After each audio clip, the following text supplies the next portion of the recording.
So hard.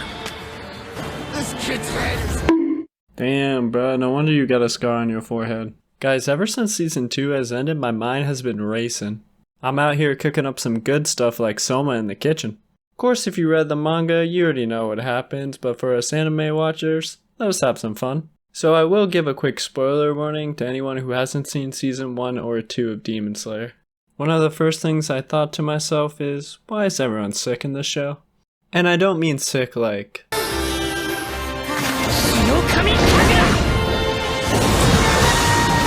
Whoa, sick. I mean that everyone seems to be struck down by an illness. You got people like Rengoku's mother, Tanjiro's dad, and the leader of the Hashira.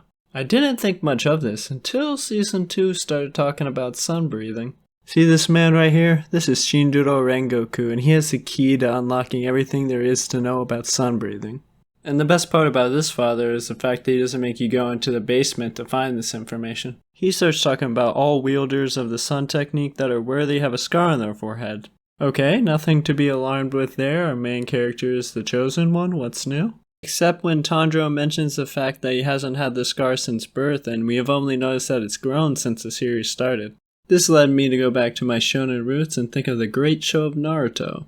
To keep a long story short, there's a black-haired emo kid who wants to kill his brother. In order to do that, he's got to get a lot of power, so he gets a lot of power from a mark on his shoulder that could almost be described as a scar as well to give him said power. So my question for Tanjiro is, where did this scar come from? And also, why am I talking about Naruto? Now I know Tanjiro thought it was a burn mark, but it could have been manifesting in order to save his brother. So the theory goes that the scar is actually a curse mark, and it's almost as if it's being passed down through his bloodline. This is supported by the fact that his dad also had one as well, granted it's not as big.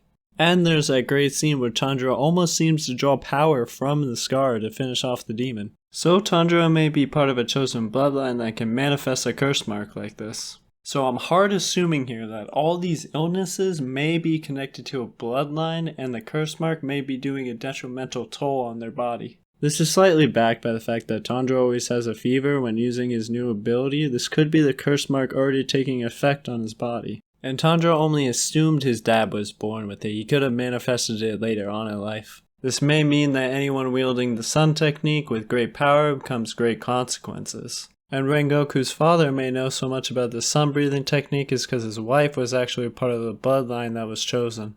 She also kinda looks like a certain someone who has a lot of demonic power and likes to wear Michael Jackson's clothing. And to go even further with this, the one who's at the beginning of the bloodline could also be Muzan's brother or something like that, so the scar could be coming from a demonic type power. The main Hashira as well also has a similar problem where he has a scar on his forehead that takes over his entire face and it grows throughout the series. He also may have seen a younger version of himself inside Tanjiro, which is why he accepts him and his sister. This all may be leading to Tanjiro becoming the last sunbender, having to master all the elements to defeat the demon lord Muzan. So a big question I have from all this is, why didn't Tanjiro's dad teach him the sun technique?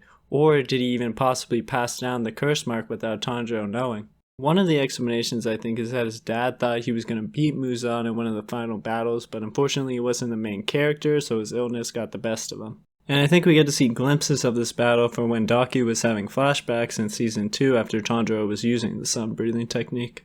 Muzan may have also fled and went into hiding, and Tanjiro's family was protected by his dad until he eventually died. This led Muzan to finally take his revenge on Tanjiro's entire family, killing off the bloodline and everyone in the family, or what he thought was everyone in the family. So Tanjiro's father may have not taught him because he didn't want Tanjiro to suffer the same fate as he did, but unfortunately trouble ended up finding the family. It is also possible that it just can't be taught and it's some will of fire in your heart or some shonen mumbo jumbo. Or he could have taught Tanjiro everything that he needed to know, such as the flashback to the dance.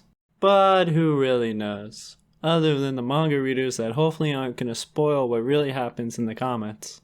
So if any of the anime watchers have some holes in my theory, I'd love to hear them, and hopefully it made you guys think a little bit harder about Demon Slayer.